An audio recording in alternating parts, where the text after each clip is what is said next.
Bom, obrigada à Escola da Cidade, sobretudo a Mariana, pelo convite para essa aula.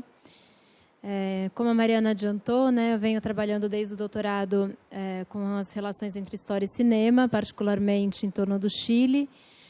Na verdade, o meu tema no doutorado foi o Chris Marker, que é um realizador francês de cinema que fez alguns filmes sobre a Unidade Popular e sobre o golpe. Então, minha pesquisa é mais focada nas relações entre o cinema chileno e outras cinematografias mundiais, né? Mas, por tabela, eu acabei pesquisando bastante também sobre o cinema chileno e sobre a Unidade Popular e o golpe e o impacto internacional dessas duas experiências chilenas. Até a minha tese, vou fazer uma propaganda, acabou de sair em livro, o Cinema Latino-Americano de Chris Marker, pela editora Alameda, que é uma versão revisada, enfim, da tese que eu defendi em 2013, onde eu trabalho um pouco essas relações entre a França e o Chile, a partir do cinema desse realizador.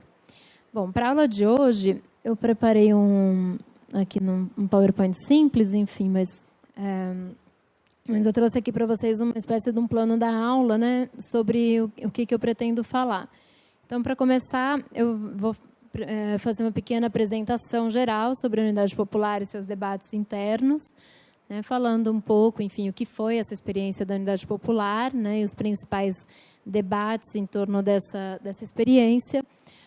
Vou falar um pouco sobre o cinema na Unidade Popular, né, e daí vou comentar um documento que foi feito pelos cineastas de apoio ao Salvador Allende, né, o Manifesto de Cineastas da Unidade Popular. Vou falar um pouco sobre o debate da Via Pacífica, né? Vocês já vão entender esse terceiro tópico ao longo da aula no cinema da UP, né? Da Unidade Popular. E, por fim, vou falar um pouco sobre os conflitos ocorridos durante a Unidade Popular por meio do cinema do Patrício Guzmán.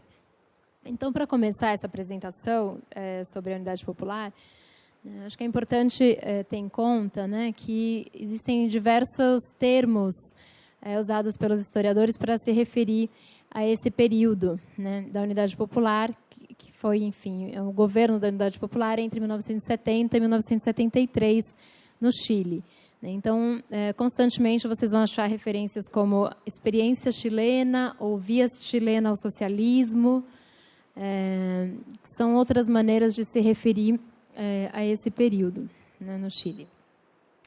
E o que foi, né, essa experiência chilena? Né? E daí tem um livro muito bom que eu vou recomendar para vocês também, quem se interessar, né, de um professor chamado Alberto Ajo, que chama Democracia e Socialismo, a experiência chilena. É um livro, enfim, de um professor da Unesp, está em português, já publicado há alguns anos, mas ainda acho que é uma das melhores sínteses sobre essa experiência chilena, está disponível, né, para quem se interessar mais pelo tema. A experiência chilena, no fundo, foi um projeto, né, de se chegar ao socialismo sem romper com os mecanismos legais institucionais do Estado democrático. Ou seja, né, se chegar ao socialismo, era um projeto de chegar a uma sociedade socialista, não por meio de uma revolução, ou por meio da guerrilha, né, ou por meio de uma insurreição armada, mas por meio da via pacífica ou da via eleitoral. Ou seja, né, fazendo uma grande aliança de esquerda que vencesse as eleições, né, tomasse o poder por essa via, né, e, chegando ao poder, implementasse por etapas o socialismo na sociedade. O que acontece é que essa via chilena ela se tornou muito conhecida mundialmente, primeiro pelo ineditismo, né, de pela primeira vez na história um presidente declaradamente marxista e socialista, né, se chegar ao poder pela via democrática, né, pelas eleições. Então, essa experiência chilena chamou a atenção do mundo, né, sobretudo na América Latina e na Europa, de conhecer de perto, né, de acompanhar de perto o que estava se passando no Chile, pelo fato de um presidente declaradamente socialista chegar ao poder com uma plataforma de governo que visava justamente a implementação do socialismo. E a outra razão que fez com que a Unidade Popular e a experiência chilena se tornassem mundialmente conhecida foi o trágico fim que essa experiência teve, né, com o golpe militar de 1973, encabeçado pelo Pinochet, que deu origem a uma sangrenta ditadura, né, e que o golpe em si foi um golpe, o Inácio vai falar melhor sobre isso amanhã, mas foi um golpe bastante cinematográfico, né, muito violento, né, o Palácio presidencial foi bombardeado, e o impacto, então, desse trágico fim da Unidade Popular, o impacto mundial que isso teve também foi bastante grande, né? A Unidade Popular, como eu disse, foi, então, uma ampla aliança de esquerda que envolveu vários partidos em torno de uma candidatura única, né? No caso, o médico Salvador Allende, que era do Partido Socialista. Além do Partido Socialista, a Unidade Popular contava com o Partido Comunista, com o Partido Radical, né, com os sociais-democratas, com a Ação Popular Independente e com o MAPO, que era o Movimento de Ação Popular Unificado, né, que era uma parte da esquerda católica no Chile, né? E também o MIR, que era o Movimento da Esquerda Revolucionária, demonstrava um apoio crítico à Unidade Popular, ou seja, o partido não fazia parte da Unidade Popular, era crítico em vários aspectos a esse projeto, mas demonstrava um apoio, apesar das ressalvas. O Salvador Allende, então, foi o candidato em 1970, depois que o Pablo Neruda, que era o poeta, né, que era candidato pelo Partido Comunista, abdicou da sua candidatura, né, para apoiar justamente a candidatura do Allende. E o Allende, então, venceu essas eleições de 1970, porém, com um resultado que gerava alguns impasses na sociedade chilena da época, né? Então, o resultado das eleições, como vocês podem ver, foi bastante equilibrado entre os três candidatos, né? Além do Allende, que concorria pela Unidade Popular, havia o Jorge Alessandri, que era do Partido Nacional, que é o partido de direita, né, no Chile, que terminou praticamente empatado com Allende, e o Radomiro Tomic, que era o candidato pela Democracia Cristã, que terminou também com um resultado bem próximo dos outros dois candidatos, né? Esse quadro, essa estatística, ela indica duas coisas. Primeiro, como vocês podem ver, que a sociedade chilena estava bastante dividida na época, né? Então, apesar do Allende ter sido vitorioso, havia um equilíbrio entre forças que causou inúmeros problemas, né? Ou seja, a direita perdeu por muito pouco, você tinha também um centro, que era a Democracia Cristã, bastante forte, né? E essas três forças estavam ali basicamente empatadas, né, nas eleições. E a segunda implicação desse resultado foi que o Allende não teve maioria absoluta nas eleições de 1970. Né? E pela lei chilena, quando isso acontecia, o resultado eleitoral tinha que ser ratificado pelo parlamento. Então, apesar do Allende ter vencido as eleições no dia 4 de setembro, ele não poderia assumir, a não ser que o parlamento ratificasse essa vitória, né? E isso foi em 24 de outubro, era a data marcada, né, para que fosse votada, se o Allende poderia ou não assumir. E esse período, então, entre 4 de setembro e 24 de outubro, vai ser um período muito conturbado no Chile, né, que a gente vai ter aí um preâmbulo dos conflitos que continuaram durante o governo da Unidade Popular e que resultaram, de alguma forma, no golpe de Estado. Qual foi o principal episódio, que é bem exemplar, né, de como a instabilidade política no Chile foi grande nesse período, né? Um general do Exército, chamado René Schneider, que era um dos principais generais do Exército chileno na época, sofreu um atentado, um pouco antes dessa ratificação da eleição do Allende no Congresso. Esse atentado terminou com a morte desse general um dia depois da ratificação do Allende, né? E esse atentado, na verdade, foi um atentado que depois se soube, logo depois se soube, né, nesse mesmo período, enfim, que foi orquestrado por um grupo de extrema-direita chamado Pátria e Libertad, com o apoio da CIA. Né, há inúmeros documentos que comprovam, inclusive na época foi provado esse apoio da CIA. E por quê, né, assassinar esse general do Exército? Primeiro, era um general considerado legalista, e após a eleição do Allende, há no mínimo uma reflexão, vamos dizer assim, no governo Nixon, né, e uma articulação com algumas autoridades chilenas, enfim, alguns políticos chilenos, se fazer ou não um golpe de Estado, caso essa eleição do Allende fosse ratificada. Né? E a CIA, então, ajudou esse grupo de extrema-direita que matou esse general, que era um general legalista, com a intenção de colocar a culpa na extrema-esquerda. Né? Então, a ideia deles era causar uma situação de instabilidade, né? Mostrar, então, que esse atentado teria sido feito pela extrema-esquerda e que, portanto, a eleição do Allende levaria o país a um caos político, né? E instaurando esse medo na sociedade, forçar o parlamento a negar a posse do Allende. Né? Esse plano deu errado, né, quando foi revelado que, na verdade, os assassinos do general eram o próprio grupo de extrema-direita. Isso também contribuiu, né, a descoberta desse plano para que essa ordem legal fosse respeitada. Né? E o principal, vamos dizer assim, agente que contribuiu para que a posse do Allende fosse possível foi a própria Democracia Cristã, que era esse partido de centro, né, que era, vamos dizer assim, o fiel da balança, e que acabou optando pela via institucional, ou seja, né, aprovar esse resultado das eleições de 1970.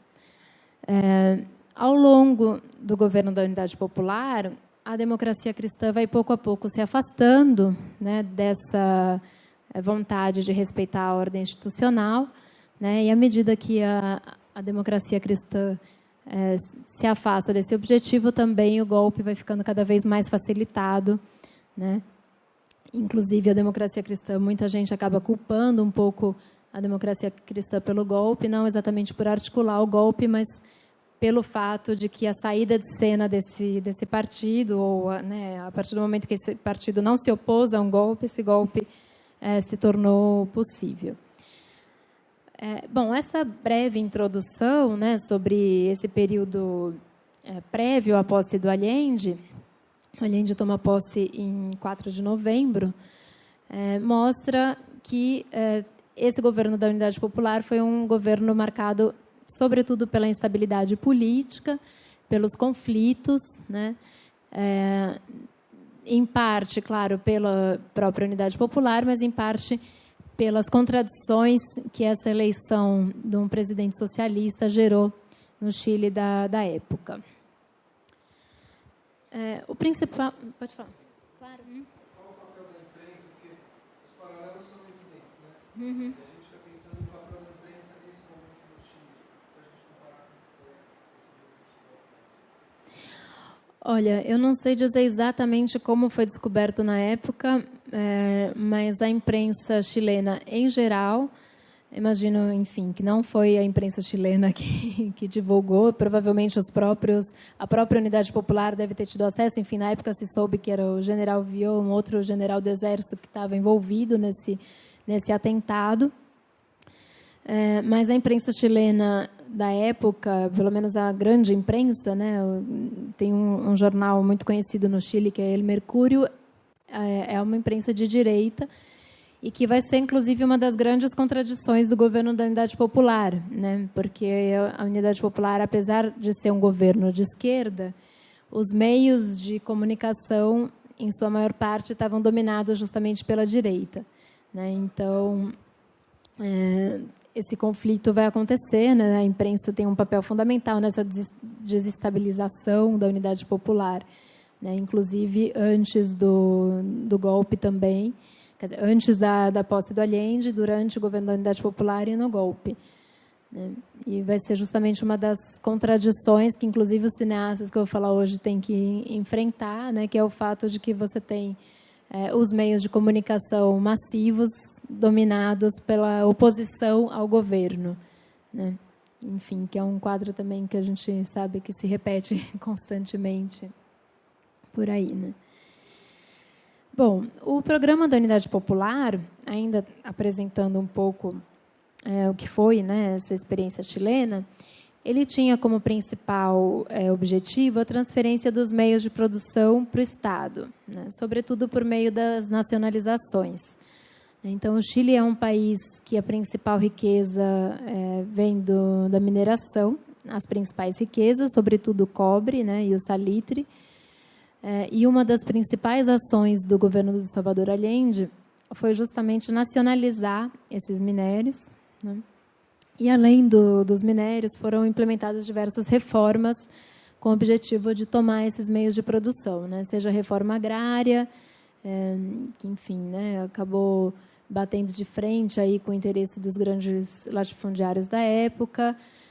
Várias fábricas, indústrias foram também nacionalizadas e entregues para os trabalhadores, para que os operários pudessem se organizar em cooperativas e produzir, né? Então, essa era a principal estratégia política da Unidade Popular para se chegar ao socialismo, né? Era justamente tomar esses meios de produção.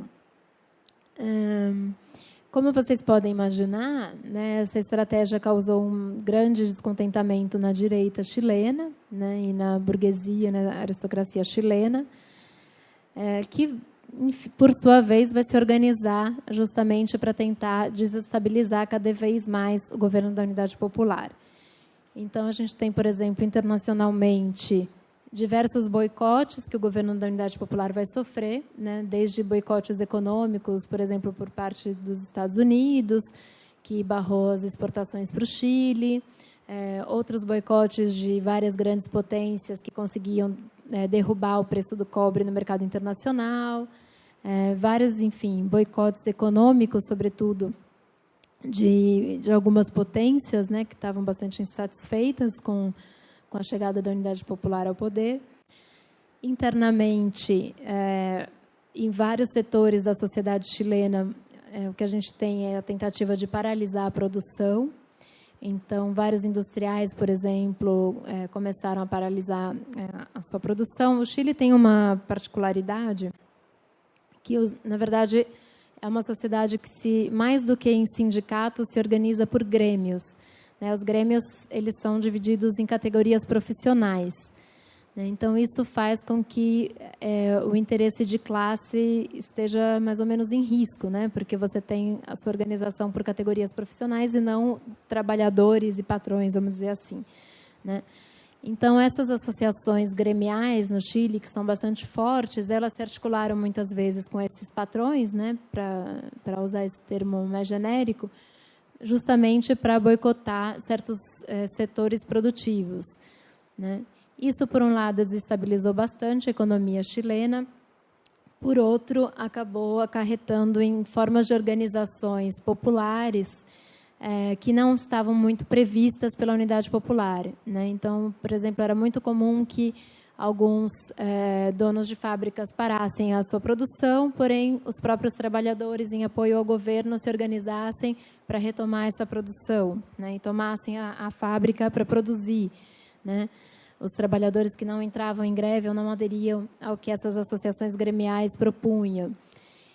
Por um lado, isso era uma maneira de demonstrar um apoio para a Unidade Popular, né? Porque os trabalhadores muitas vezes se organizavam em apoio ao governo, né, para retomar a economia do país. Por outro lado, gerava também um grande desafio para o governo da Unidade Popular, que era lidar com uma espécie de uma revolução que estava ali acontecendo, independente do comando do governo.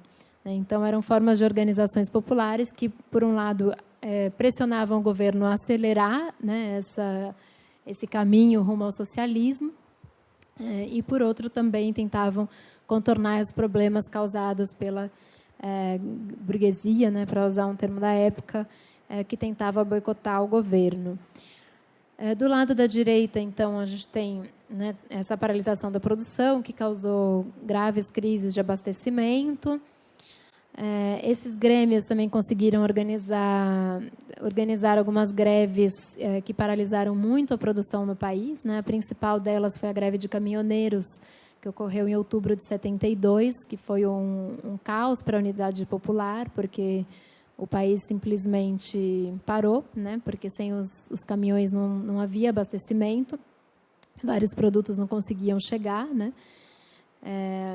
Inclusive, essa greve era uma greve bastante violenta, então os caminhoneiros, por exemplo, que eventualmente não aderiam à greve, eram obrigados, né, a aderir. Eles colocavam, agora eu esqueci, tem um termo, né, mas como uma espécie de uns pregos, uns objetos para furar o pneu da roda dos caminhões que não aderiam.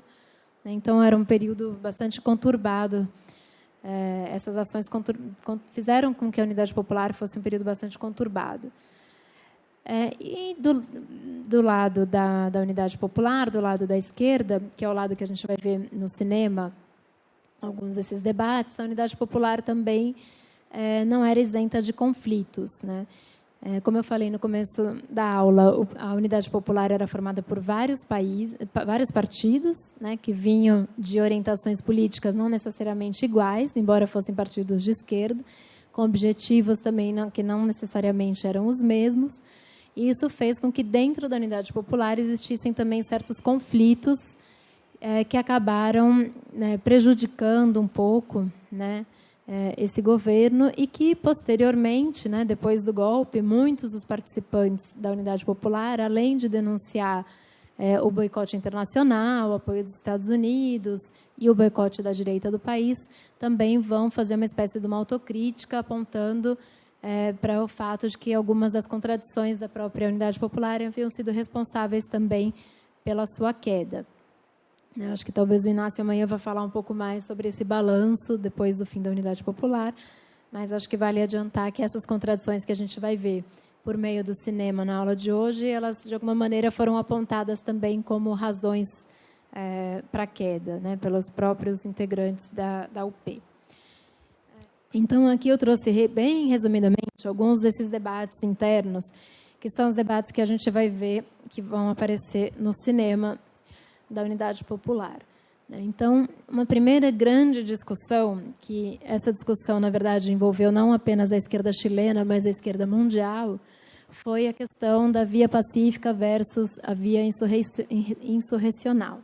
O que é isso? Como eu disse no começo da aula, por um lado, a Unidade Popular foi mundialmente reconhecida como um mérito de conseguir chegar ao poder ou de ter um projeto socialista e democrático, E lembrando que a Revolução Cubana, que foi outro grande paradigma latino-americano revolucionário, havia chegado ao poder pela luta armada, pela guerrilha, e a partir da Revolução Cubana, o que a gente tem, sobretudo na América Latina, mas lembrando que os revolucionários cubanos também tiveram um grande apoio internacional, inclusive europeu, mas o que a gente vai ter ao longo de todos os anos 60 é a guerrilha sendo vista, no continente latino-americano como um caminho ao socialismo, ou caminho ao socialismo.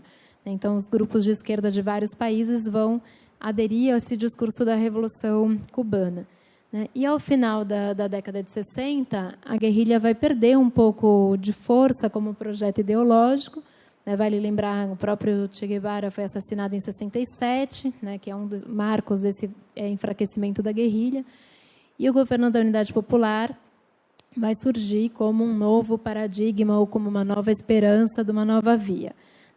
Por outro lado, uma boa parte da esquerda latino-americana e mundial também vai apontar para essa questão, de que será mesmo possível uma via pacífica? Será que, enfim, a burguesia, para usar um termo da época, vai deixar que esse governo socialista siga o seu projeto? Será que é possível chegar ao socialismo por essa via democrática? Então, esse debate via pacífica, via insurrecional, que foi um debate muito forte em relação à Unidade Popular, vai aparecer no cinema da época, no cinema chileno da época, com bastante força também, como vocês vão ver em alguns exemplos de filmes que eu trouxe aqui. Outra grande dúvida, né, sobre o governo da Unidade Popular na época foi se tratava de um governo reformista ou revolucionário, né, que essa dúvida se relaciona a esses dois últimos tópicos que eu coloquei também, que é a questão de como se chegar ao socialismo, ou seja, era ponto comum entre essas forças que se aglutinavam em torno da Unidade Popular, que o socialismo era o regime desejável, né? Porém, o que não era consenso era como se chegar a esse socialismo, né? Quais seriam os melhores caminhos, né? E aí, isso também acabava gerando essa dúvida, né? Será que esse governo realmente é um governo revolucionário ou é um governo apenas reformista, que é um debate interno bastante presente no momento. E também alguns historiadores chilenos, como Julio Pinto ou Tomás Mullián, vão dividir esse debate identificando dois grupos, né?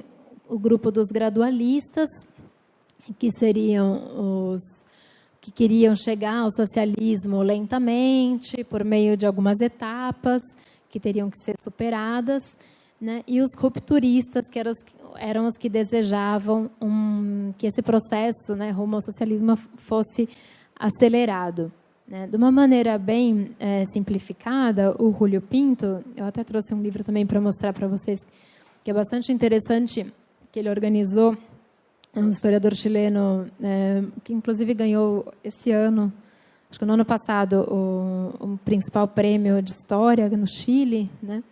E ele organizou um livro que é uma coletânea de artigos que chama Quando hicimos História, la experiencia de la Unidad Popular.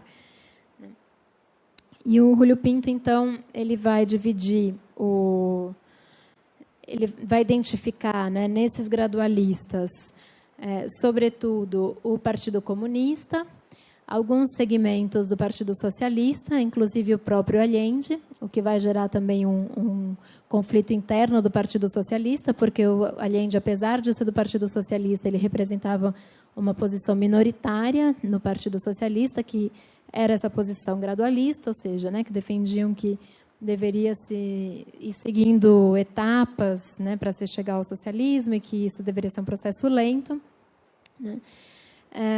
Enquanto, do outro lado, entre os rupturistas, o Julio Pinto vai indicar principalmente a parte hegemônica do Partido Socialista, o MAPO, né, que era essa esquerda católica, e o MIR, que é o Movimento da Esquerda Revolucionária, que, como eu disse no começo, não faz parte da Unidade Popular, mas era um partido que apoiava criticamente a Unidade Popular, né? Claro que o MIR vale dizer que eles eram adeptos da luta armada, e depois eles vão ser um dos principais opositores à ditadura militar, né, no Chile, o Pinochet, né, justamente pegando em armas para tentar derrocar essa ditadura. Então, de uma maneira bem simplificada, a gente pode identificar esses debates internos, né, que tiveram presentes durante a Unidade Popular. Daí, agora, passando um pouco para o cinema, né, e daí a gente vai retomar essas questões, porque vocês vão ver como essas questões vão aparecer no cinema da época.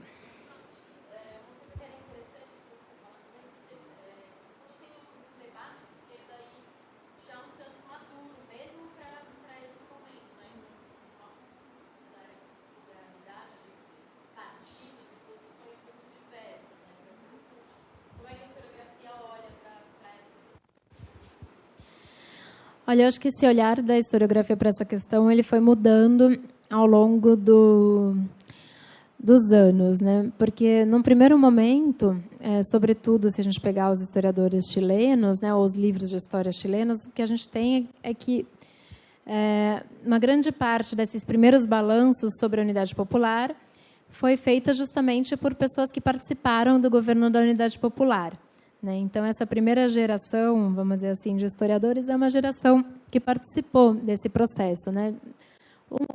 Claro que, né, alguns tiveram uma presença um pouco mais marcante. Então, por exemplo, Tem um livro que, inclusive, foi publicado nos anos 70 aqui no Brasil também, que chama Dialética da Derrota, que é do Carlos Altamirano, que era o presidente do Partido Socialista, e vai ser uma das primeiras análises sobre a unidade popular.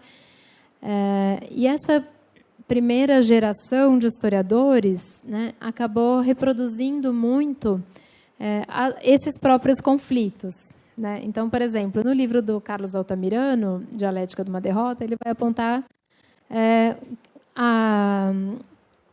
justamente a questão da via pacífica como uma das causas para a derrota da unidade popular. Vai falar, a gente deveria ter mesmo, né, tudo bem, a gente chegou ao poder pela via eleitoral, porém a gente deveria ter se armado, porque era óbvio que, né, a burguesia não ia deixar essa mudança rumo ao socialismo, então a gente deveria ter esse programado, já previsto, né, que essas forças de direita iam se articular e tentar se armar para defender esse governo, né? Então que essa ausência da luta armada teria sido uma das causas da derrota, né?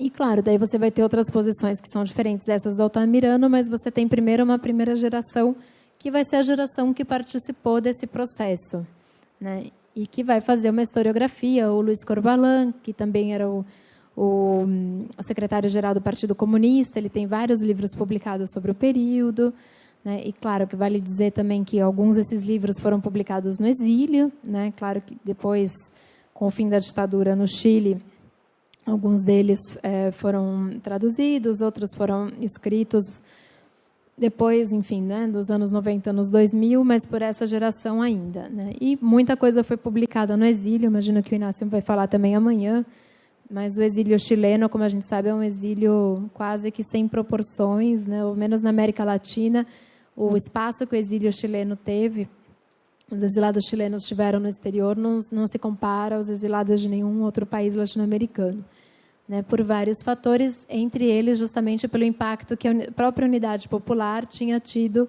mundialmente, né?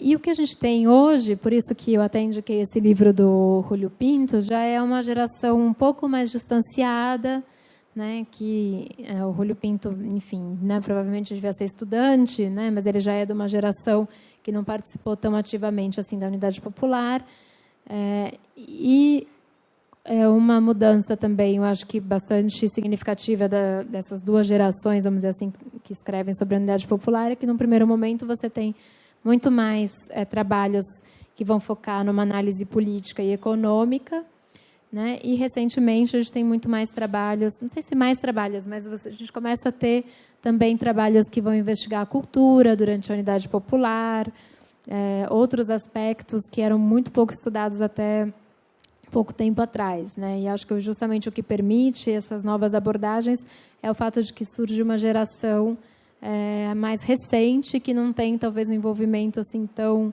emocional com o tema, né? E tem um distanciamento um pouco mais crítico, né? Não sei se eu respondi a pergunta, mas acho que era um pouco...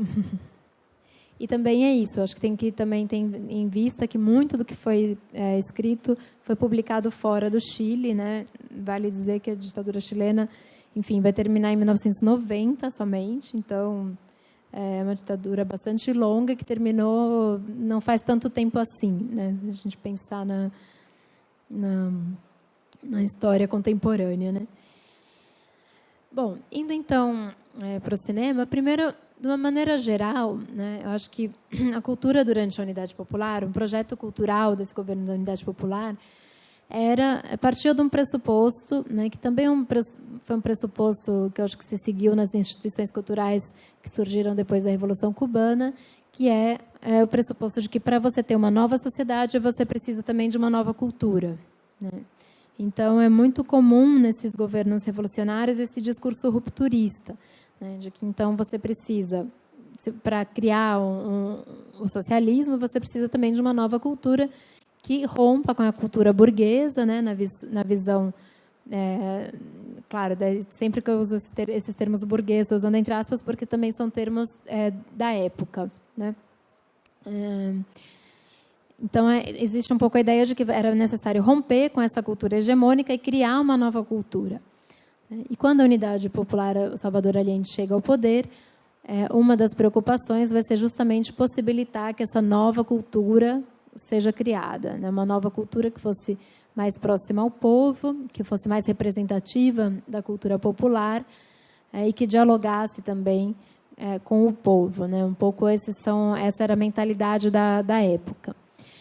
Como, na prática, o que vai acontecer é que o governo do Allende vai incentivar alguns processos que já vinham em curso no Chile, né? Algumas, no caso da música, por exemplo, né? A gente está falando de um período onde a nova canção chilena era bastante presente, né? Vocês devem ter ouvido falar em músicos como Víctor Jara, que depois foi assassinado, né? Logo depois do golpe.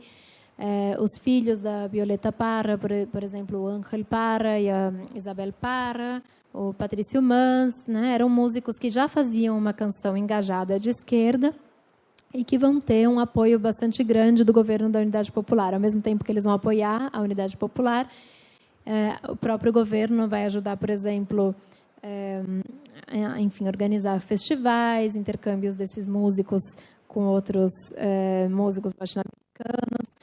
Então, a nova canção chilena vai ganhar um novo impulso com o governo da Unidade Popular. Em outras áreas, a Unidade Popular criou novas instituições, como, por exemplo, a Editora Nacional Quimantu. Né? Eles criaram uma editora, que era um selo editorial que publicava, sobretudo, livros e, às vezes, materiais didáticos que interessavam ao governo. E, no caso do cinema, o que a gente vai ter não é a criação de uma nova instituição, mas a ideia de reaparelhar uma instituição que já existia, que era a Chile Filmes. Né? Então, no Chile, existia uma estatal, uma produtora estatal de cinema, que era a Chile Filmes, que havia sido criada desde os anos 40, que funcionava de uma maneira bastante precária, né? E a ideia do governo da Unidade Popular é reaparelhar essa Chile Filmes e utilizar essa Chile Filmes para fazer filmes que o governo, enfim, né, que fossem alinhados com a ideologia do governo. Claro que daí também, né, como eu disse no começo, respondendo a pergunta dele, o que a gente tem aí é que a Unidade Popular não tinha a hegemonia dos meios de comunicação de massa, né? Então, o cinema, por meio da Chile Filmes, há um pouco a ideia de que, né, poderia se conseguir um espaço de maior apoio, né, que fosse o que o governo utilizasse um pouco como porta-voz.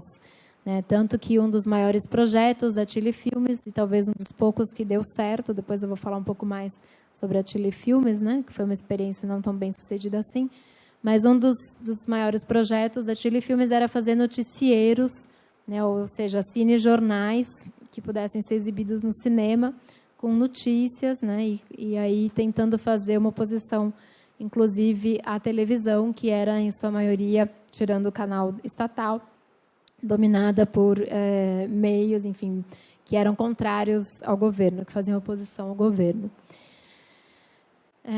No caso do cinema também, o que a gente vai ter durante a Unidade Popular, assim como na música, é uma espécie de uma continuidade de certas mudanças que vinham ocorrendo já nos anos 60. Desde o final dos anos 50, né, até o começo dos anos 70, a cinematografia chilena passou por algumas mudanças importantes. Né? Primeiro, com a criação de algumas instituições cinematográficas.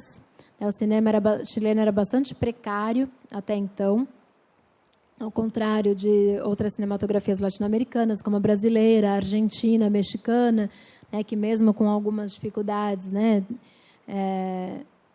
tinham um pouco mais de peso, né, um pouco mais de organização.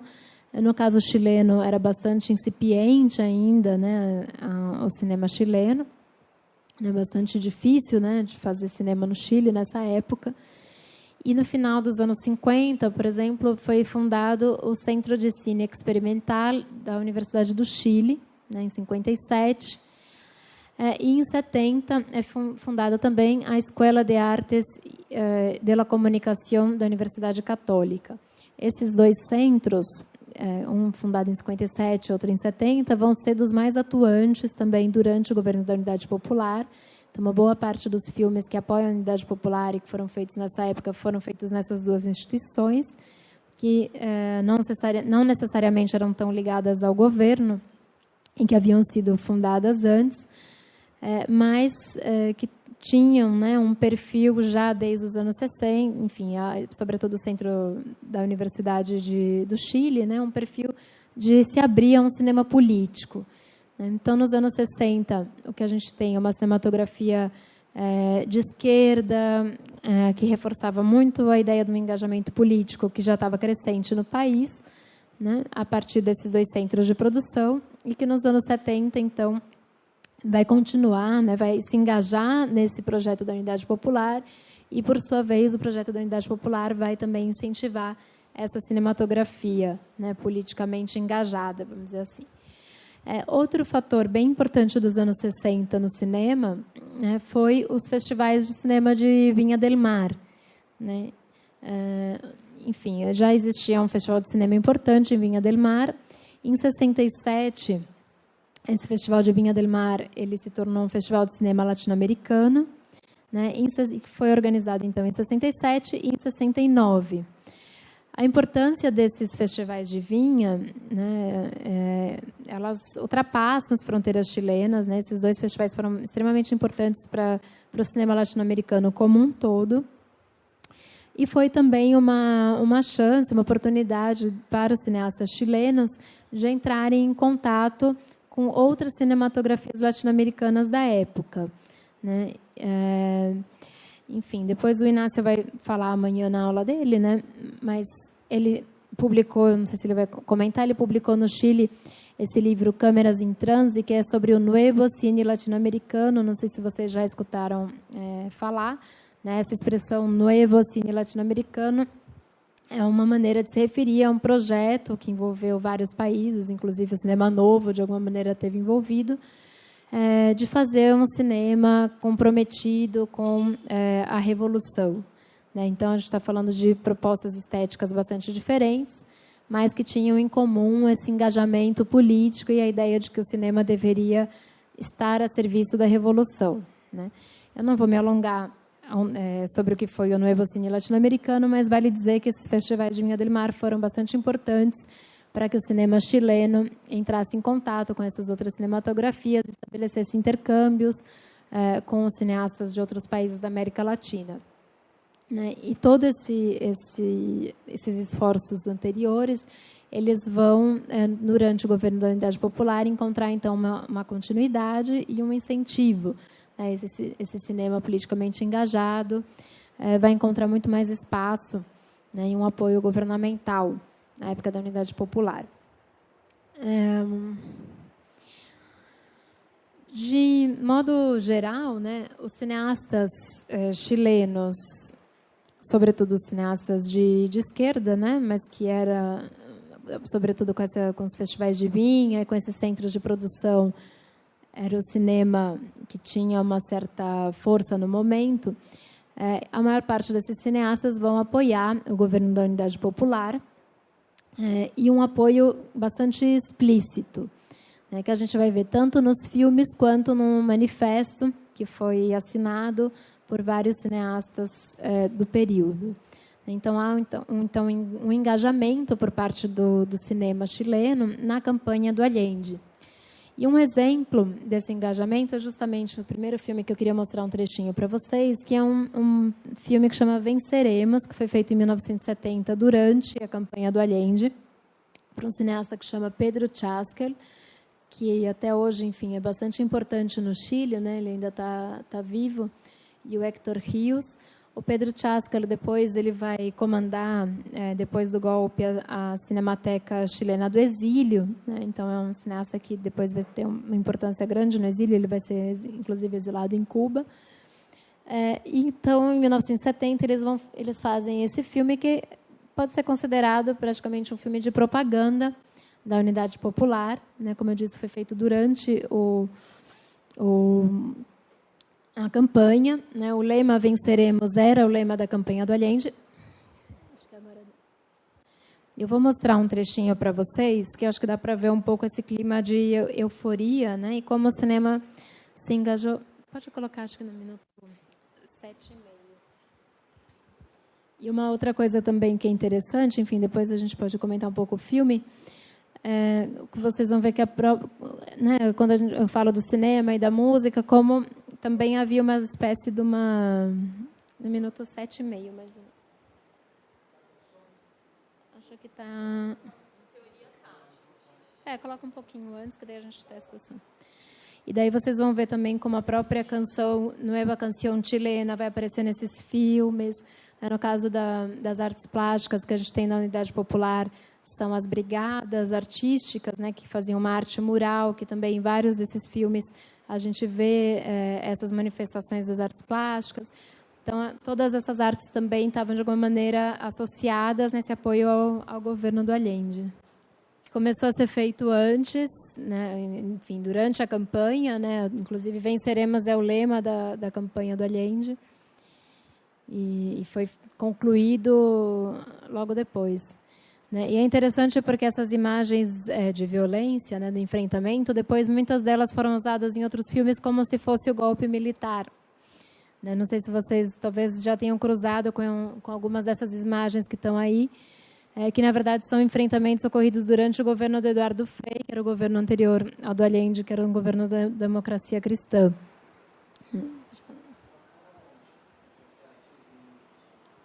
Em geral, esses filmes todos, enfim, na época, né, eles eram mostrados, muitos deles em, por exemplo, coletivos camponeses. A ideia era de que o material circulasse além dos cinemas, né, que fossem passados em sindicatos, coletivos camponeses ou operários, estudantes nas universidades. Né? A circulação era muito mais nesses setores do que no grande cinema, né? No que seria, enfim, o cinema mais tomado por um cinema mais industrial, que na maior parte das vezes, inclusive, era um cinema importado, né? E, enfim, alguém quer fazer algum comentário, alguma pergunta? O que eu acho interessante desse filme é que ele é bastante sintético, né? Primeiro que ele tem um otimismo, né, no final ali, ele é bastante sintético desse discurso das desigualdades, né? Ele tem essas cenas muito chocantes, né, dos meninos e dos pobres, desnutridos, contrapostas às cenas dos cachorros, da burguesia, né? E ele consegue construir esse discurso dessa denúncia social sem o uso da voz-over, que é essa voz que a gente tem em geral nesse tipo de documentário, né, que é aquele narrador que vai guiando a sua leitura. Né? Só a partir da montagem, o Pedro Chaskel já consegue, né, passar muito bem essa mensagem de que você tem uma sociedade dividida, né, em classes sociais, e depois ele vai fazendo todo esse discurso dialético, né, mostrando a divisão da sociedade, depois o enfrentamento.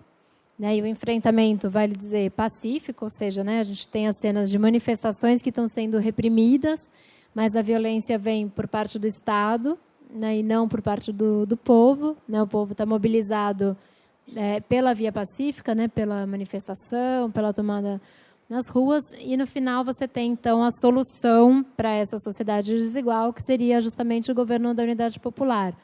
Né? Enfim, coroando essa luta democrática do povo no governo anterior. Então, ele é um filme bastante didático nesse sentido, e, ao mesmo tempo, que, em termos estéticos, ele é um filme muito criativo, né, que usa elementos de montagem para passar essa mensagem. A questão da música também, a música tem um papel muito importante no filme, né? Não sei se vocês repararam como ele vai, por exemplo, na parte da burguesia, ele coloca uma ópera, né? Então tem uma música adequada ali àquele contexto, né? E depois ele termina justamente com uma canção desse movimento da Nueva Canción Chilena, que é uma canção de protesto, uma canção engajada, né, que vai ali fazer o papel quase de comentadora das imagens, né, falando dos camponeses, dos operários, dos agentes que seriam os agentes dessa mudança, né, que viera trazida por esse governo da Unidade Popular. Alguém quer fazer algum comentário, alguma pergunta? Quem quiser ver o filme inteiro, né, ele está aí A gente viu praticamente metade. É o filme até que eu vou passar um trecho maior. Os outros filmes, como são longas, eu vou passar trechos menores. Pode mudar só, Wesley. Eu vou falar só sobre mais uma questão, daí a gente pode fazer um pequeno intervalo. Vou tentar falar até um pouco mais abreviado do que eu tinha programado, porque senão não vai dar tempo, né? Durante a campanha, a gente vê esse filme do Pedro Chasca, né? Os cineastas chilenos publicaram em algumas revistas da época, né, sobretudo revistas mais de esquerda, um manifesto de apoio à unidade popular, né, que é o principal documento cinematográfico, documento escrito, né, vindo do campo do cinema na época.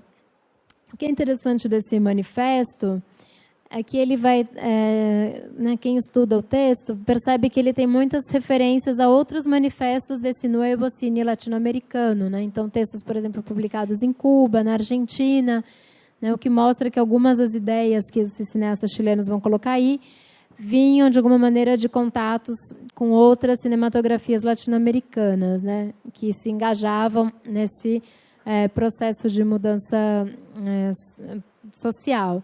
E daí eu enfatizo que quando a gente fala dessa espécie dessa unidade latino-americana ou mesmo de um cinema chileno, quando a gente vai para os filmes, o que a gente vê é que são filmes que têm propostas estéticas bastante diferentes, né? Porém, né, por exemplo, se a gente pegar, no caso do Novo Cine Latino-Americano, um filme do Glauber Rocha ou do Fernando Solanas, né, do Glauber e do Fernando Solanas, que é um diretor argentino, os dois podem ser considerados exemplos desse Novo Cine Latino-Americano, porém eles têm propostas estéticas que são muito diferentes, né? E o que caracteriza quando a gente fala desse Novo Cine Latino-Americano ou do Novo Cine chileno, que também esse termo muitas vezes é usado, é muito mais esse discurso, né, de que o cinema deveria estar engajado a um propósito social revolucionário, do que um componente estético, uma escola estética única, né? Isso acho que é bastante importante esclarecer. Inclusive, no manifesto, o que a gente vai ver é justamente isso, né? É um manifesto que, embora seja escrito por cineastas, ele se recusa a colocar algum preceito estético, né? O que ele vai falar, basicamente, são certos compromissos políticos que esses cineastas adotam, né? A gente não tem nenhuma reflexão estética nesse texto, e isso é bastante interessante, né? Isso mostra que a gente não está falando aqui de uma escola, né? Ou até de um movimento, né? O que a gente está falando aqui é de uma união muito mais discursiva do que plástica, né? E, bom, esse manifesto, então, foi divulgado em 1970, com alguns preceitos, né, que mostravam o engajamento dos cineastas com o projeto da Unidade Popular. O manifesto tinha assinatura coletiva, né, inclusive dessas duas instituições que eu comentei, do Centro de Cine Experimental da Universidade do Chile e da Escola de Artes e Comunicação da Universidade Católica, e também levava a assinatura de um comitê de cineastas, assim, bastante genérico. Porém, posteriormente, né, a partir, enfim, das pesquisas mais atuais e de alguns depoimentos, sabe-se que esse manifesto foi escrito pelo Miguel Litín, que é um diretor chileno bastante importante, que ainda está aí atuante, né, e é um dos diretores chilenos mais importantes das últimas décadas, né, que vai, inclusive, fazer muitos filmes no exílio, né, então, os filmes dele, ele foi exilado no México, em Cuba, enfim, tem uma importância grande. Eu trouxe assim alguns trechinhos, vou passar um pouco rápido por uma questão de tempo, mas dá para ver um pouco o espírito, né, que esses cineastas colocavam nesse documento, esse espírito de apoio. Então, aqui o primeiro, cineastas chilenos, es el momento de emprender juntos con nuestro pueblo la gran tarea de la liberación nacional e de la construcción del socialismo. Então, né, esse engajamento político ao socialismo, no a superar las contradicciones, sino a desarrollarlas para encontrar el camino de la construcción de una cultura lúcida y liberadora. A retomar la huella perdida, ou seja, retomar o traço, os rastros perdidos, né, de las grandes lutas populares. Bom, vou falar em português que é mais fácil. né? Retomar os rastros perdidos dessas grandes lutas populares,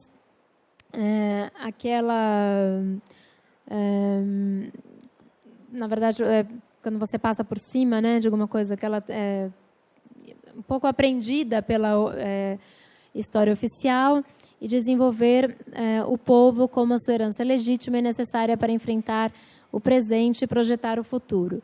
Então, o que ele está falando aqui? Que, na verdade, os cineastas deveriam encontrar um caminho, né, de uma cultura lúcida e liberadora. Daí, novamente, a gente vê a ideia de que era necessária uma nova cultura, né, para um novo homem, que também isso aparece naquele filme do Pedro Chaska que a gente viu, né, coloca aquela pichação, um caminho para um novo homem, né? Então, a ideia de que deveria ser construída essa nova cultura, que seria uma cultura liberadora, né? Aqui ele está falando, obviamente, liberadora no sentido de, né, uma cultura que seja liberta do imperialismo, da cultura imperialista, da cultura burguesa, né, os termos da época. E a ideia do manifesto era também que o cinema resgatasse as grandes lutas populares que foram tomadas, né, pela história oficial, né? E o manifesto, inclusive, vai citar alguns heróis chilenos, como, por exemplo, o Manuel Rodrigues, né, que foi um dos heróis das lutas da independência, né, que seria também um herói de uma luta popular que foi tomado pelo discurso da história oficial, né? E, enfim, eu não vou me alongar muito, porque eu trouxe hoje também mais documentários, mas vale dizer que tem também, durante a Unidade Popular no cinema, a tentativa de fazer alguns filmes históricos sobre outros períodos da história do Chile, justamente para resgatar essas lutas populares e, claro, colocar essas lutas populares do passado dentro de uma trajetória que levasse até a Unidade Popular, né, como uma espécie de prévias do momento que se vivia naquele presente. Você pode passar. E o manifesto trazia também algumas proposições, né, mais claras. Para o próximo. Né, que eram, enfim, alguns itens do que deveria ser feito. Então, novamente, enfatizo que eles não têm nenhuma proposição estética entre essas proposições, né, são proposições políticas. Então, por exemplo, o que entendemos por arte revolucionária é aquilo que nasce de uma realização conjunta do artista e do povo, unidos por um objetivo comum, a liberação, né? Então, que o artista e o povo deveriam estar unidos, né? O povo como motivador da ação, em definitiva, o criador, e o outro cineasta como seu instrumento de comunicação. Ou seja, que o cineasta deveria ser colocar-se, né, como um instrumento de comunicação do povo, ao mesmo tempo que deveria fazer uma arte também para o povo, né, uma arte revolucionária, né? Então, essa junção cineasta e povo. Outra proposição. Não obstante, pensamos que um cinema afastado das grandes massas se converte fatalmente no produto de consumo da elite pequeno-burguesa, que é incapaz de ser motor da história, né? Então, que um cinema que não fosse comprometido necessariamente seria um cinema comprometido com a elite burguesa, enfim, que não seria capaz de ser um motor de história, um motor de mudança social, né? Que os meios de produção deverão estar ao alcance por igual de todos os trabalhadores do cinema e que, nesse sentido, não existem direitos adquiridos, senão que, ao contrário, que no governo popular, a expressão não será um privilégio de poucos, senão um direito irrenunciável de um povo que empreendeu seu caminho de sua definitiva independência. Então, aqui, propondo, né, que não haja uma hierarquia, né, nem entre os cineastas e nem entre cineasta e povo, né? Então, cineasta e povo, o próprio cineasta é visto como um trabalhador, né, um trabalhador da cultura, e que deve, enfim, né, ter essa linearidade com o povo, né, se colocar a serviço do povo, né? Ficou bem rápido, mas se vocês quiserem procurar depois esse documento na internet, mas era mais para mostrar, né, como compromisso com a unidade popular, é um compromisso que vai ter um apoio tanto nos filmes, né? A gente viu aqui o exemplo do filme do Pedro Chasker, mas também um apoio mais programático, no sentido de que há, inclusive, um manifesto né, defendendo esse governo, né, e colocando como quase que imperativo para os cineastas chilenos que se engajassem nesse projeto da unidade popular. Daí o que eu vou mostrar agora, a gente pode fazer um pequeno intervalo, mas o que eu vou mostrar agora na segunda parte é que, apesar desse imperativo e dessa vontade, né, de apoiar a unidade popular, nos próprios filmes feitos durante esse período, inclusive com o apoio da Chile Filmes, muitas vezes a gente vai ver que esses conflitos internos eles aparecem mesmo contra a vontade desses próprios cineastas, né? Então, acho que essas tensões que eu queria mostrar para vocês nessa segunda parte, né, que são tensões que vão rebater um pouco esse engajamento tão explícito, né, que a gente viu até aqui. Então, se vocês quiserem fazer um intervalo de uns 15 minutos, no máximo. Pode ser? Bom, então, voltando aqui um pouco, no intervalo a gente falou sobre o ICAIC cubano, né, que é o Instituto Cubano de Arte e Indústria Cinematográfica, que foi a instituição criada em Cuba, logo após a Revolução Cubana, né, para cuidar desse cinema revolucionário, no caso de Cuba. Né. Por que eu comecei falando do ICAIC? Justamente porque no Chile, da Unidade Popular, o ICAIC foi uma espécie de referência também. Né. Então, assim como aconteceu em Cuba, logo após a Revolução Cubana, a ideia do governo do Allende foi, como eu disse, não criar uma nova instituição cinematográfica, mas fortalecer a Chile Filmes, que era a instituição cinematográfica do Estado, e aparelhar essa Chile Filmes para que ela fosse um braço do governo, né? Não apenas um braço no sentido de fazer filmes de propaganda do governo, mas torná-la uma instituição aberta a esses cineastas, a esse discurso politicamente engajado à esquerda, né? E essa ideia, né, de que você poderia, a partir da Chile Filmes, impulsionar esse novo cinema mais colado a essas aspirações populares. Claro que, né, não vou... Estou falando de discurso de época, né, porque a gente não vai entrar aqui na discussão se esse cinema realmente era popular no sentido de público. Né? No cinema a gente sempre tem esse debate, porque muitas vezes esse cinema que é considerado popular pela esquerda não necessariamente é um cinema massivo, né? Ao contrário, em geral a gente tem um público bem restrito, mas no caso aqui essa discussão tem mais a ver com a recepção, então a gente não vai entrar nela hoje aqui. Então, assim como o ICAIC, que é uma instituição que os cineastas chilenos dessa época tiveram bastante contato, inclusive o Miguel Litín, foi aparelhada essa Chile Filmes, e justamente o Miguel Litín foi escolhido como o primeiro presidente da Chile Filmes no governo do Allende. Né? Essa escolha se deu, né, pelo fato do Miguel Litín ter sido o redator desse manifesto que a gente leu aqui alguns trechos. Né? Então, esse papel que ele teve importante na campanha, né, de se posicionar a favor da unidade popular, rendeu a presidência da Chile Filmes. O primeiro presidente, a gente teve 3 presidentes ao longo do governo Allende da Chile Filmes.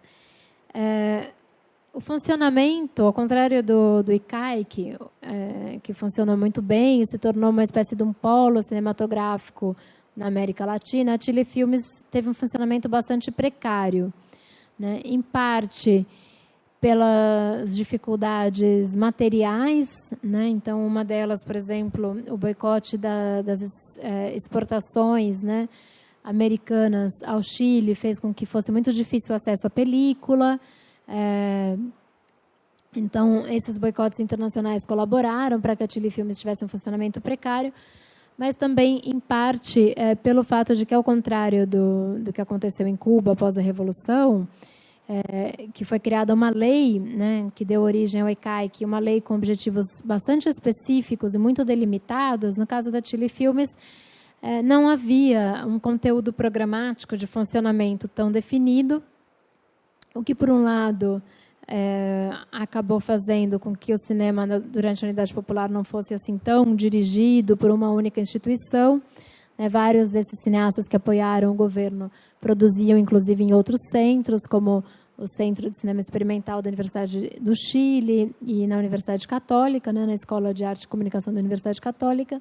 Então, há uma certa pluralidade de instituições e também de discursos, durante a Unidade Popular, mas, por outro lado, a falta desse conteúdo programático um pouco mais efetivo, de como deveria ser o cinema, como deveria funcionar, fez com que esse cinema engajado com a Unidade Popular tivesse muitas dificuldades para ser implementado no país. Uma das primeiras produções apoiadas pela Chile Filmes foi um filme chamado Companheiro Presidente, que foi dirigido pelo Miguel Litín. É um filme de 71, que foi gravado entre 4 de janeiro e 6 de janeiro de 71, ou seja, bem pouco tempo após a posse do Allende. Pode passar, Luizinho. Companheiro Presidente, apesar de ser um filme do Miguel Litín, o próprio Litín reconheceu que ele foi um filme de encomenda, e encomendado pelo próprio Salvador Allende. O Salvador Allende pediu para o Miguel Litín gravar uma conversa que ele teve com Régis Debray, não sei se vocês já ouviram falar nele, que era um jornalista francês que estava no Chile. O Régis Debray, ele tem uma trajetória muito atrelada à luta armada. Ele foi para Cuba logo após a Revolução, ficou um tempo em Cuba, participou ativamente desse desdobramento da Revolução Cubana. Depois, ele foi acompanhar o Che Guevara na guerrilha, na Bolívia. Ele estava junto com o Che quando o Che foi assassinado, e ele foi preso nessa ocasião. Preso na Bolívia, enfim. E a prisão do Régis Debray causou uma grande comoção internacional, um grande movimento internacional pedindo a soltura do Debray. E, afinal, ele acabou sendo solto justamente no finalzinho de 1970, e saindo da prisão na Bolívia, o que ele fez foi ir ao Chile, do Salvador Allende, que havia acabado de chegar ao poder. Então, o filme Companheiro Presidente, basicamente, é uma conversa entre o Allende e o Régis Debray, que foi gravada e montada pelo Miguel Litín. Na França, inclusive, o Régis Debray publicou essa conversa na forma de um livro, que chama Entretien avec Salvador Allende, acho que é entrevista com Salvador Allende, que é uma transcrição dessa entrevista. E foi assim, então, essa entrevista foi gravada e editada pelo Litín nesse filme Companheiro Presidente. O que é interessante desse filme é que o Miguel Litín se viu diante de um grande desafio, porque a ideia era que passar uma visão positiva, do Allende, sobretudo, um filme que foi encomendado pelo próprio presidente. O Miguel Litín era um apoiador da Unidade Popular. Porém, era inevitável uma certa tensão nessa conversa, sendo que o Régis Debray, que era o entrevistador, era talvez um dos principais nomes internacionais ligados à luta armada. Então, a gente tem aqui duas figuras da esquerda do período, com um impacto internacional, conversando, a princípio uma conversa amigável, o Régis Debray estaria ali para apoiar o Allende, mas o tempo inteiro, ao longo dessa conversa, o Régis Debray vai colocando certos desafios para o Allende, e o filme tem um pouco essa tensão. Então, ele vai fazer, por exemplo, perguntas provocativas. Afinal de contas, o seu governo é um governo reformista, é um governo revolucionário? Você acha mesmo que você consegue implementar o socialismo sem alterar as instituições burguesas? Então, ele vai colocando certas questões desafiantes, o Allende.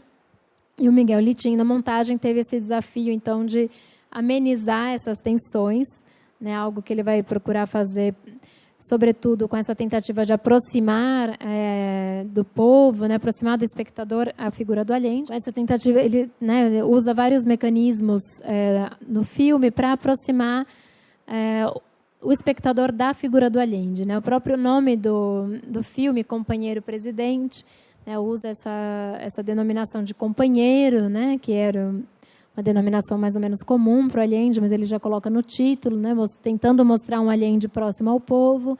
ele vai colocar no meio da entrevista, algumas imagens de manifestações populares de apoio ao Allende.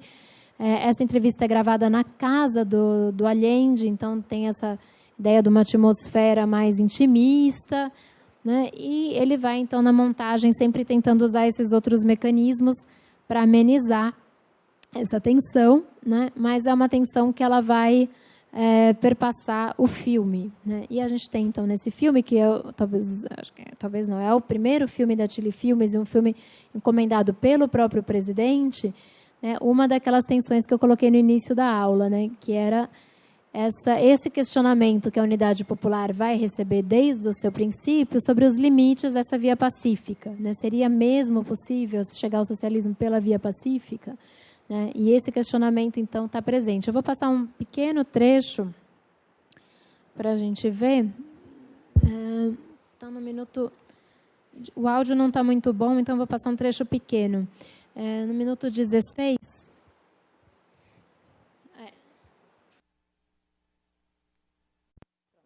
O áudio não está muito bom, enfim, né? Ainda mais quando passa para o Régis Debray, que fala ainda por cima com sotaque francês bastante acentuado, fica bem difícil de entender.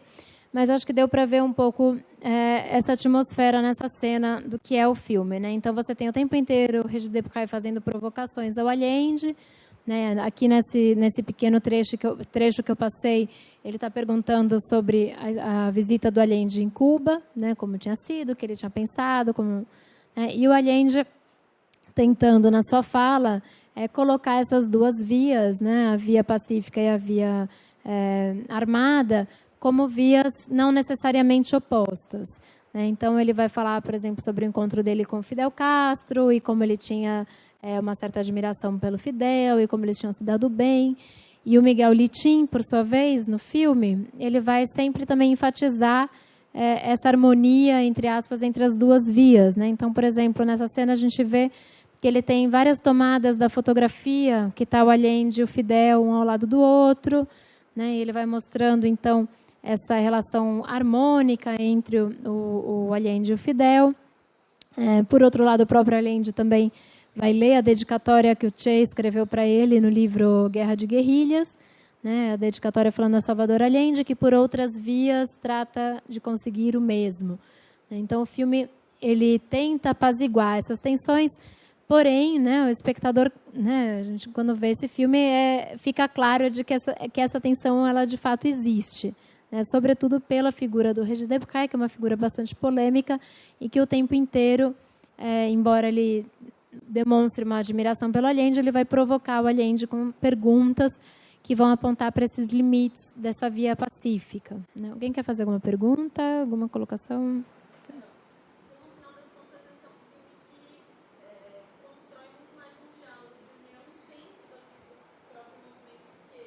Sim.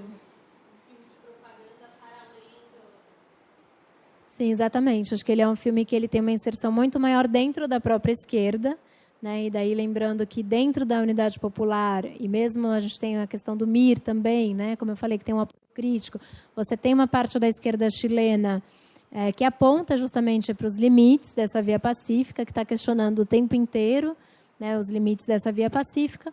E é um filme que, como você disse, ele está muito mais voltado para um discurso da própria esquerda, né, colocando ali um debate da esquerda e também, por outro lado, tentando amenizar esse debate, mostrando de que não haveria uma oposição tão grande assim, né? O próprio Litin, depois ele vai declarar que ele se sentiu muito incomodado em fazer esse filme, né, porque, na visão dele, o Régis Debray se coloca como uma espécie de inquisidor ou, né, uma figura que está ali para questionar o Allende. Isso teria causado um certo desconforto, né, pelo fato de que o Allende era o Allende. Então, como você pode ter um jornalista francês, por mais importante e mundialmente conhecido que fosse, questionando o presidente ali num filme, né? Eu acho interessante esse filme. Claro que é um filme que hoje em dia a gente assistindo é um filme bastante chato, né? O áudio também não ajuda, mas é um filme, uma discussão política muito da época. E por mais que o Litin coloque imagens de arquivo ou tente colocar outros recursos, é uma longa entrevista. O filme tem, acho que, quase 1 hora, mais de 50 minutos. num debate que hoje em dia é visto como um debate datado, mas ele é interessante justamente por não ser um filme de propaganda, né, e ser um filme feito pela Chile Filmes, pela estatal, encomendado pelo próprio Allende, mas que vai colocar em cena essa tensão que o governo da Unidade Popular sofria dentro da própria esquerda. Então, ele está longe de ser um filme de propaganda, ao contrário, né? O Litin tem que fazer certas mágicas para que esse filme não se torne um filme de antipropaganda, justamente, pelo fato do Regis Debray questionar mesmo o caminho do Allende.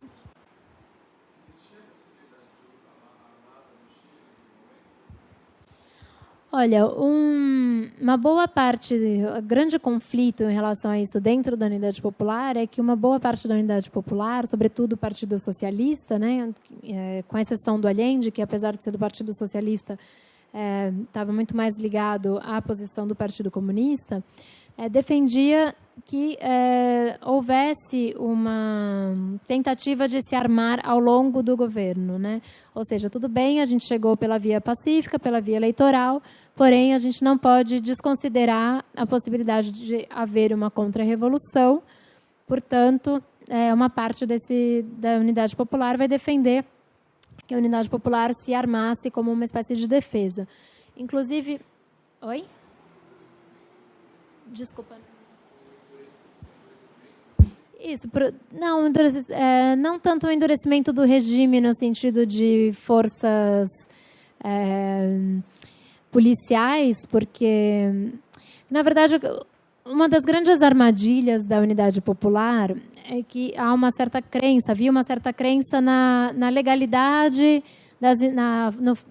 que as instituições chilenas eram instituições fortes, que o exército chileno era um exército legalista.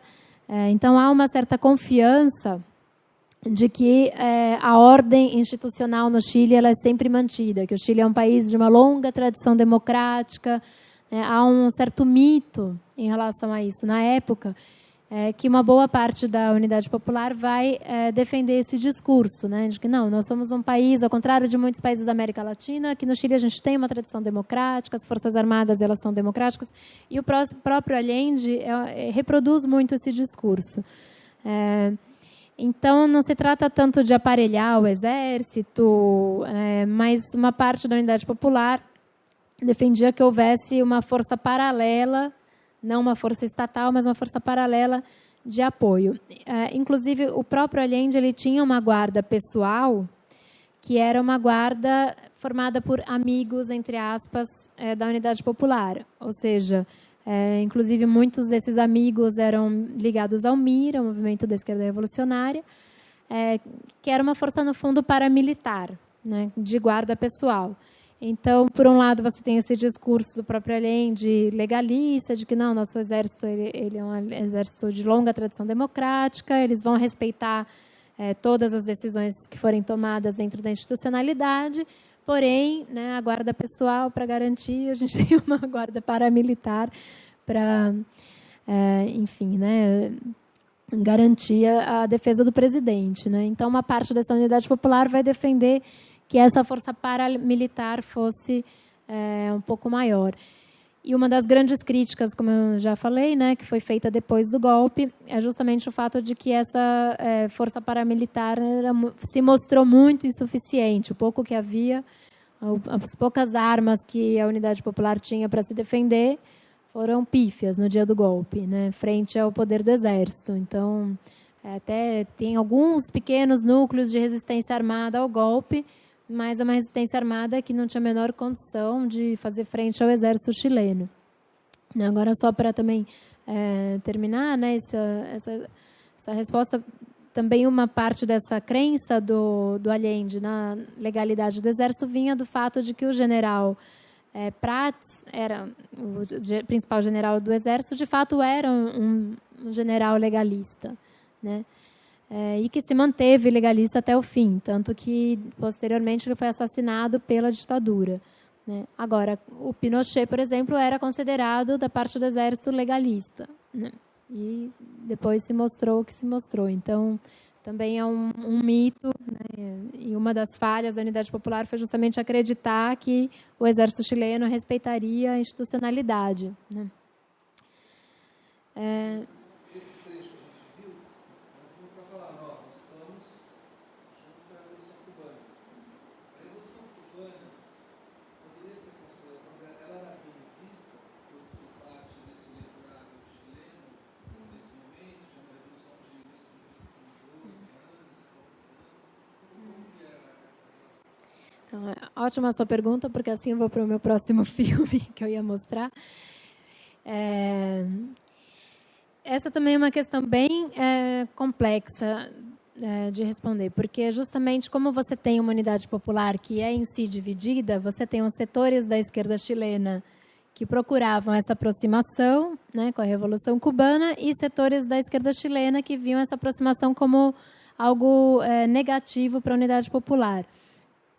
O Alberto Ajo, que é o autor desse livro que eu mostrei no começo, Democracia e Socialismo, ele tem um artigo, que agora eu não vou lembrar o nome, mas está na internet, sobre a visita do Fidel Castro ao Chile. O Fidel Castro fez uma visita em novembro de 71, que é quando foi gravado o filme que eu vou mostrar agora para vocês, que foi uma visita bastante polêmica, porque ele passou mais de um mês no Chile, né? Ele fez uma visita muito mais longa do que o previsto, e acabou causando até um mal-estar para a unidade popular, né? Porque a presença dele no país foi um elemento de muita